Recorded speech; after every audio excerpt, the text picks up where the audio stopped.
And we're continuing with Mowgli's brothers from the Jungle Book. So Mowgli was allowed to join the tribe, but Shere Khan still very much wants to eat him. He is kind of tricking the other wolves into getting on his side, and Bagheera the panther is trying to protect Mowgli, as is his mother, but Mowgli has a man's memory, not an animal's memory. So when we rejoin them, Bagheera is still trying to convince Mowgli that Shere Khan wants to kill him. "And what is a man that he should not run with his brothers?" said Mowgli. "I was born in the jungle. I have obeyed the law of the jungle, and there is no wolf of ours from whose paws I have not pulled a thorn. Surely they are my brothers." Bagheera stretched himself at full length and half shut his eyes. "Little brother," he said, "feel under my jaw." Mowgli put up his strong brown hand, and just under Bagheera's silky chin, where the giant rolling muscles were all hid by the glossy hair, he came upon a little bald spot. "There is no one in the jungle that knows that I, Bagheera, carry that mark, the mark of the collar, and yet, little brother, I was born among men, and it was among men that my mother died in the cages of the king's palace at Udaipur. It was because of this that I paid the price for thee at the council, when thou wast still a naked cub. Yes, I too was born among men. I had never seen the jungle. They fed me behind bars from an iron pad till one night I felt that I was Bagheera the panther, and no man's plaything, and I broke the silly lock with one blow of my paw, and came away, and because I had learned the ways of men, I became more terrible in the jungle than Shere Khan. Is it not so?" "Yes," said Mowgli. "All of the jungle fear Bagheera, all except Mowgli." "Yet thou art a man's cub," said Bagheera. Said the Black Panther very tenderly, "and even as I returned to my jungle, thou must go back to men at last, to the men who are thy brothers, if thou art not killed in the council." "But why? But why should any wish to kill me?" said Mowgli. "Look at me," said Bagheera, and Mowgli looked at him steadily between the eyes. The big panther turned his head away in half a minute. "That is why," he said, shifting his paw on the leaves. "Not even I can look thee between the eyes, and I was born among men, and I love thee, little brother. The others, they hate thee because their eyes cannot meet thine, because thou art wise, because thou hast pulled out thorns from their feet, because thou art a man." "I did not know these things," said Mowgli sullenly, and he frowned under his heavy black eyebrows. "What is the law of the jungle? Strike first, and then give tongue. By thy very carelessness they know that thou art a man. But be wise, it is in my heart that when a killer misses his next kill, and at each hunt it costs him more to pin the buck, the pack will turn against him and against thee. They will hold a jungle council at the rock, and then I have it!" said Bagheera, leaping up. "Go thou down quickly to the men's huts in the village, and take some of the red flower which they grow there, so that when the time comes thou mayest have a stronger friend than I, or Baloo, or those of the pack that love thee. Get the red flower." By the red flower Bagheera meant fire.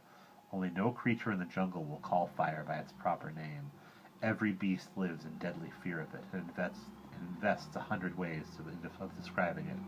"The red flower," said Mowgli, "that grows outside their huts in the twilight. I will get some."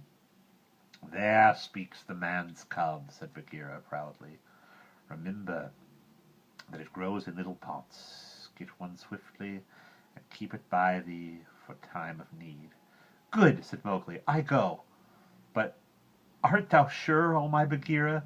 He slipped his arm round the splendid neck and looked deep into the big eyes. "Art thou sure that this is all Shere Khan's doing?" By the broken lock that freed me, I am sure, little brother. Then, by the bull that brought me, I will pay Shere Khan full tale for this, and it may be a little over, said Mowgli, and he bounded away. That is a man. That is all a man, said Bagheera to himself, lying down again. Oh, Shere Khan, never was blacker hunting than that frog hunt of thine 10 years ago. Mowgli was far and far through the forest, running hard, and his heart was hot in him. He came to the cave as the evening mist rose, and drew breath and looked down the valley. The cubs were out, but Mother Wolf, at the back of the cave, knew by his breathing that something was troubling her frog. "What is it, son?" she said. "Some bats chatter of Shere Khan," he called back. "I hunt among the plowed fields tonight." And he plunged downward through the bushes to the stream at the bottom of the valley. There he checked, for he heard the yell of the pack hunting, heard the bellow of the hunted sambar, and the snort as the buck turned at bay. Then there were wicked, bitter howls from the young wolves. "Akela! Akela! Let the lone wolf show his strength! Room for the leader of the pack! Spring, Akela!" The lone wolf must have sprung and missed his hold, for Mowgli heard the snap of his teeth and then a yelp as the sambar knocked him over with his forefoot. He did not wait for anything more, but dashed on, and the yells grew fainter behind him as he ran into the croplands where the villagers lived. "Bagheera spoke truth," he panted as he nestled down in some cattle fodder by the window of the hut. Tomorrow is one day both for Akela and for me." Then he pressed his face close to the window and watched the fire in the hearth. He saw the husbandman's wife get up and feed it in the night with black lumps, and when the morning came and the mists were all white and cloud, he saw the man's child pick up a wicker pot plastered inside with earth, fill it with lumps of red hot charcoal, put it under his blanket, and go out to rend the cows in the byre. "Is that all?" said Mowgli. "If a cub can do it, there is nothing to fear." So he strode round the corner and met the boy, took the pot from his hand, and disappeared into the mist while the boy howled with fear. "They are very like me," said Mowgli, blowing into the pot as he had seen the woman do. "This thing will die if I do not give it things to eat." And he dropped twigs and dried bark on the red stuff. Halfway up the hill he met Bagheera, with the morning dew shining like moonstones on his coat. "Akela has missed," said the panther. "They would have killed him last night, but they needed thee also. They were looking for thee on the hill." "I was among the plowed lands. I am ready. See." Mowgli held up the fire pot. "Good.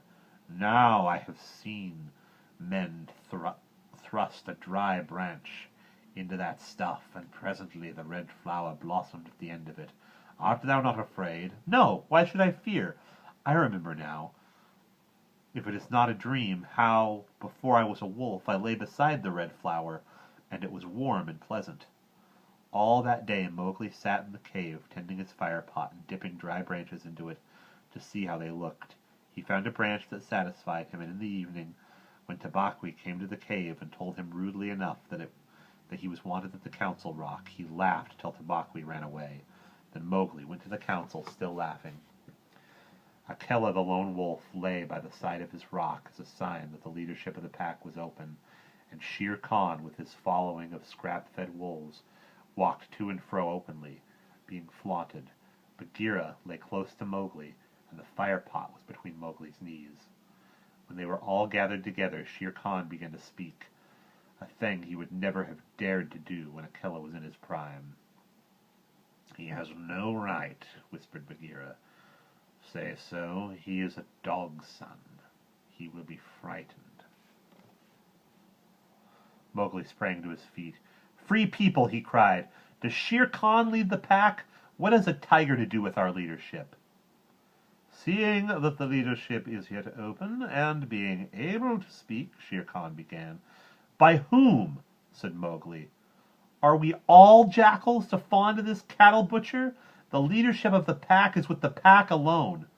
There were yells of, "Silence, thou man-cub! Let him speak! He has kept our law!" And at last the seniors of the pack thundered, "Let the dead wolf speak." When a leader of the pack has missed his kill, he is called the dead wolf, as long as he lives, which is not long as a rule. Akela raised his old head wearily. "Free people, and ye too, jackals of Shere Khan. For many seasons I have led ye to and from the kill, and in my time not one has been trapped or maimed. Now I have missed my kill. You know how that plot was made. You know how ye brought me up to an untried buck to make my weakness known. It was cleverly done. Your right is to kill me here on the council rock now. Therefore I ask, who comes to make an end of the lone wolf? For it is my right by the law of the jungle that you come one by one." There was a long hush, for no single wolf cared to fight Akela to the death. Then Shere Khan roared, "Bah! What have we to do with this toothless fool? He is doomed to die. It is the man-cub who has lived too long. Free people, he was my meat from the first. Give him to me. I am weary of this man-wolf folly. He has troubled the jungle for 10 seasons. Give me the man-cub, or I will hunt here always and not give you one bone. He is a man, a man's child, and from the marrow of my bones I hate him." Then more than half the pack yelled, "A man! A man! What has a man to do with us? Let him go to his own place." "And turn all the people of the villages against us?" clamored Shere Khan. "No! Give him to me. He is a man, and none of us can look him between the eyes." Akela lifted his head again and said, "He has eaten our food. He has slept with us. He has driven game for us. He has broken no word of the law of the jungle.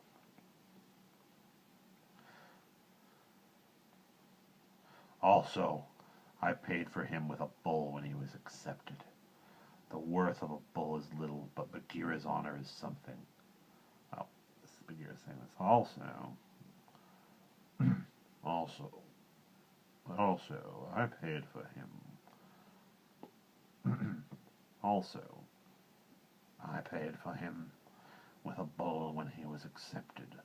The worth of a bull is little, but Bagheera's honor is something that he will perhaps fight for," said Bagheera in his gentlest voice.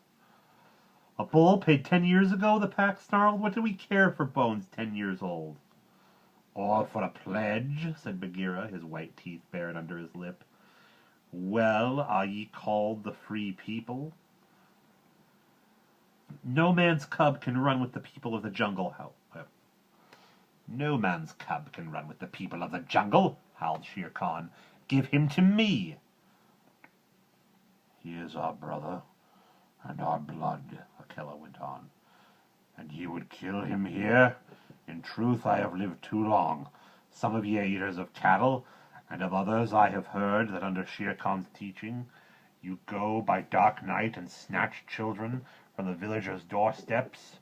Therefore I know you to be cowards, and it is to cowards I speak.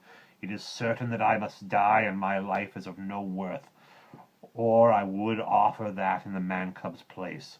But for the sake of the honor of the pack, a little matter that by being without a leader you have forgotten, I promise that if you let the man-cub go to his own place, I will not, when my time comes to die, bear one tooth against ye. I will die without fighting. That will at least save the pack 3 lives.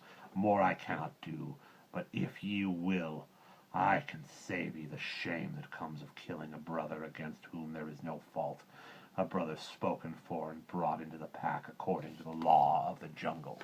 And we'll pause there.